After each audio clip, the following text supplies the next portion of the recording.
আসসালামু আলাইকুম ওয়া রাহমাতুল্লাহি ওয়া বারাকাতুহু।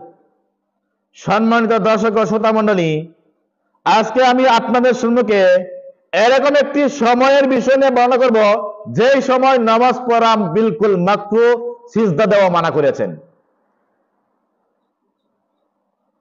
এই সময় থেকে আমাদের বাঁচতে হবে। নামাজের বিষয় নিয়ে প্রথম আল্লাহ পাক হাসরের মধ্যে হিসাব কিতাব নেবেন।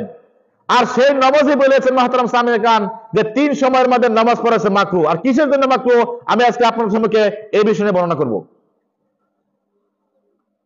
মুহতারাম সামিঈন কান 3 সময়ের মধ্যে নামাজ পড়া হয়েছে মাকরুহ, অর্থাৎ এই 3 সময়ের মধ্যে কোনো সিজদা দেওয়াও যাবে না, আল্লাহকে কোনো সিজদা দেওয়া যাবে না এই 3 সময়ের মধ্যে।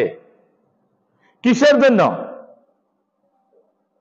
নবী করিম সাল্লাল্লাহু আলাইহি সাল্লাম বলেছেন এই 3 সময়ের মধ্যে শয়তান কোমরের মধ্যে হাত বাঁধিয়া সূর্যের সম্মুখে দাঁড়াইয়া থাকে। দাঁড়াইয়া তিনারা বহুত আনন্দ করে, বহুত খুশি করে, ফুর্তি করে। যখন কোনো বান্দাই এই 3 সময়ের মধ্যে সিজদা দেয়, শয়তানে বলে যে এই বান্দা ওই ব্যক্তি আমাকে সিজদা দিয়েছে আর ওই ব্যক্তি বহুত খুশি। এর জন্য নবী করিম সাল্লাল্লাহু আলাইহি সাল্লাম এই 3 সময়ের মধ্যে সিজদা দেওয়া মানা করেছেন। আর এই 3 সময় কোন সময় আমাদের জানতে হবে মুহতারাম সামিঈন ইকরাম। যদি আমরা এই ভিডিওটা পুরো দেখি তাহলে নিশ্চয়ই আমরা জানতে পারবো যে কোন কোন সময়ের মধ্যে নামাজ পড়া মাকরুহ, সিজদা দেওয়া যাবে না। যে নামাজের বিষয় নিয়ে কি প্রথম আল্লাহ তাআলা হাসরের মধ্যে দিন হিসাব কিতাব নেবে। আর এই নামাজ এই 3 সময়ের মধ্যে পড়া মাকরুহ বলেছেন মুহতারাম সামিঈন ইকরাম। 1 নাম্বার হয়েছে যে কোন কোন সময় নামাজ পড়া মাকরুহ। 1 নাম্বার হয়েছে মুহতারাম সামিঈন ইকরাম যখন সূর্য উদয় হয়, সূর্য উদয় হওয়ার সময়ের মধ্যে নামাজ পড়া মাকরুহ। 2 নম্বর হচ্ছে ঠিক দুপুরের সময় নামাজ পড়া মাকরুহ।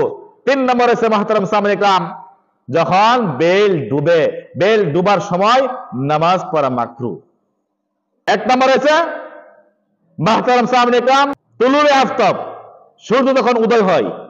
2 নম্বর হচ্ছে জাওয়াল আফতাব, যখন সূর্য মুহতারাম সামিঈন ইকরাম যখন ঠিক দুপুর হয়। 3 নম্বর হচ্ছে গুরুব আফতাব, যখন সূর্য ডুবা আরম্ভ করে।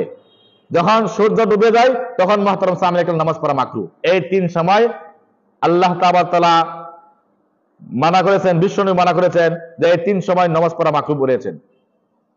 ওয়া আখির দাওয়ানা আলহামদুলিল্লাহি রাব্বিল আলামিন।